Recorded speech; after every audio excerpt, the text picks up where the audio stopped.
अस्सलाम वालेकुम students, 9th class. उम्मीद है आप सब लोग खैरियत से होंगे। Today 23rd of April 2020।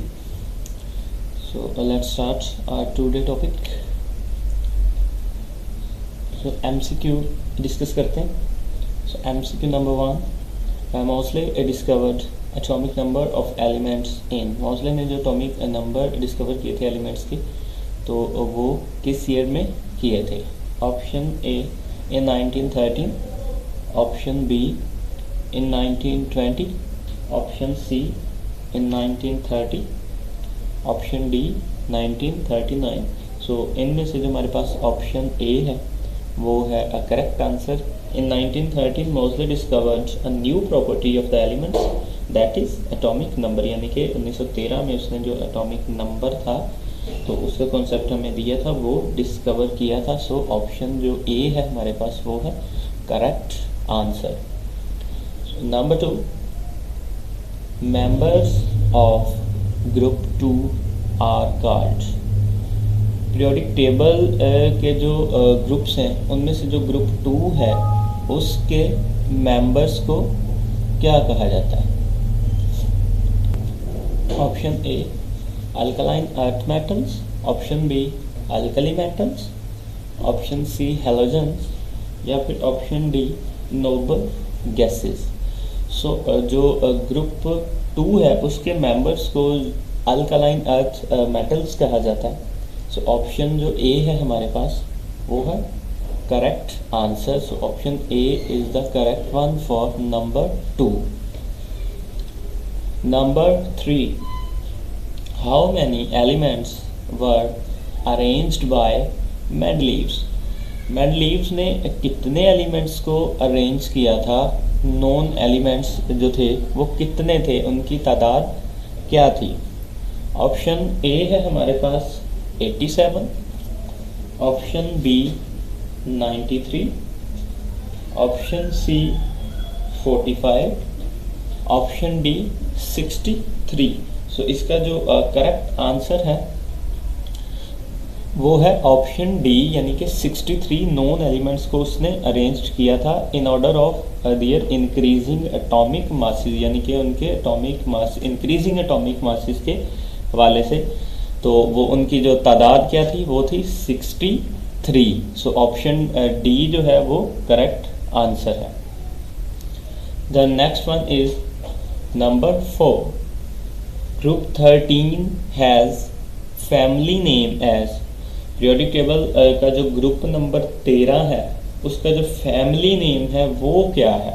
Option A alkali metals, option B nitrogen family, option C boron family, या फिर option D carbon family. So हमारे पास जो ऑप्शन है ऑप्शन सी बोरोन फैमिली वो करेक्ट आंसर है अकॉर्डिंग टू क्वेश्चन। ग्रुप 13 जो है उसका जो फैमिली नेम है बोरोन फैमिली है, और उस फैमिली के जो मेंबर्स हैं वो है boron, aluminium, gallium, indium, thallium. और number 5, lanthanides series of elements starts from. Lanthanide जो सीरीज है एलिमेंट्स की वो किस एलिमेंट से जो है यहाँ से स्टार्ट होती है? जो आपको 4 ऑप्शंस दिए गए हैं। ऑप्शन ए है हमारे पास हाइड्रोजन, ऑप्शन ए है हमारे पास hydrogen, option B lithium, option C caesium, या फिर ऑप्शन डी लैंथेनम। सो हमारे पास जो करेक्ट आंसर है अकॉर्डिंग टू क्वेश्चन, तो लैंथेनाइड जो सीरीज है वो स्टार्ट होती है लैंथेनम में। इसका एटॉमिक नंबर जो है वो 57 होता है। ठीक है। Next one is number 6, attaining 8 electrons in valence shell is called. यानी कि अगर वैलेंस शेल में 8 इलेक्ट्रॉन्स हों तो उसको हम क्या कहते हैं? ये जो 4 ऑप्शंस हमें दिए गए हैं, option A octet rule, option B duplet rule, option C Hund's rule, option D hexa rule. दो रूल जो हमने स्टडी किए थे, ऑक्टेट रूल और डुप्लेट रूल। तो उस हिसाब से जो 8 इलेक्ट्रॉन्स अगर वैलेंस शेल में हों तो that rule is called octet rule. अगर 2 इलेक्ट्रॉन्स वैलेंस शेल में हों तो उसको हमने पढ़ा था वो डुप्लेट रूल होता। तो यहाँ पर 8 इलेक्ट्रॉन्स की बात हो रही है इन वैलेंस शेल, तो इसका मतलब इसका जो करेक्ट आंसर है वो है option A, octet rule. Number 7, how many electrons in the valence shell of noble gases. Noble shell के जो आउटर मोस्ट शेल में नोबल गैसेस के आउटर मोस्ट शेल में कितने इलेक्ट्रॉन्स होते हैं। ठीक है, आउटर मोस्ट शेल को ही वैलेंस शेल कहते हैं, ये ऑलरेडी आप लोगों को बात पता है।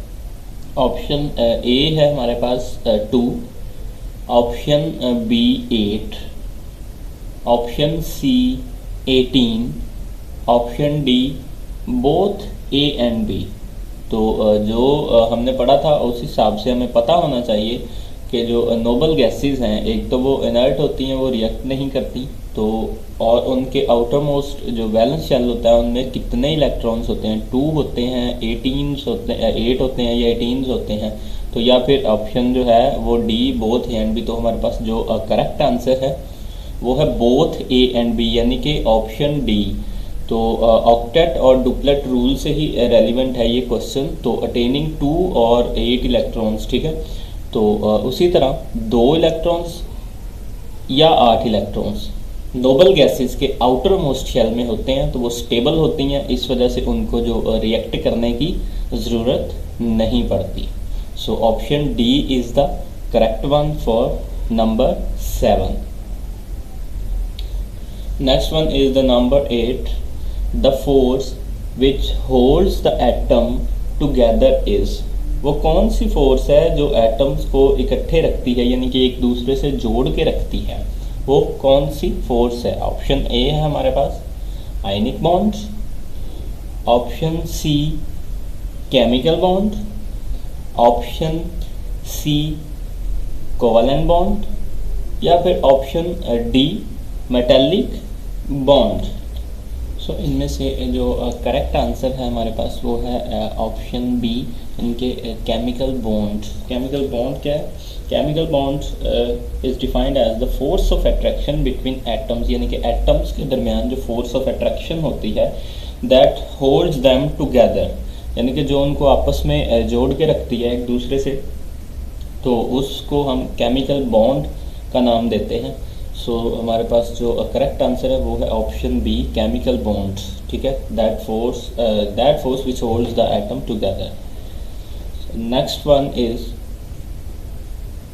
Number 9. If electronegative difference between 2 elements is less than 1.7 the bond will be formed as. अगर इलेक्ट्रोनेगेटिव डिफरेंस जो है 2 एलिमेंट्स के दरमियान वो जो 1.7 से कम है, the bond will be formed as, तो वो कौन सा बॉन्ड होगा इनमें से जो आपको 4 ऑप्शंस गिवन हैं इनमें से?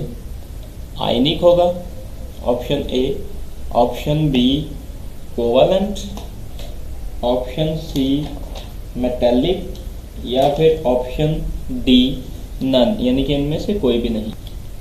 तो इसके हवाले से हमने जो पढ़ा था, if the difference of electronegativities between 2 elements is more than 1.7, अगर 1.7 से ज़्यादा हो electronegativity difference, the bond between them will be ionic bond. तो बॉन्ड कौन सा होगा? आयनिक होगा, लेकिन यहाँ पे लेस देन की बात है, लेस देन पूछा जा रहा है।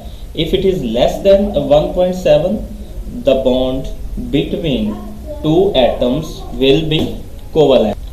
So यहाँ पर जो हमारे पास करेक्ट आंसर है अकॉर्डिंग टू कॉन्सेप्ट, वो ऑप्शन बी जो है वो करेक्ट आंसर है। अगर इलेक्ट्रोनेगेटिविटी डिफरेंस जो है 1.7 से कम हो तो the bond will B covalent. Next one is ice floats on water because of hydrogen bonding, ionic bond, chemical bond, या फिर इनमें से कोई भी नहीं। सो ऑप्शन ए जो है वो करेक्ट आंसर है, हाइड्रोजन बॉन्डिंग जो है, तो ये जो है ये करेक्ट आंसर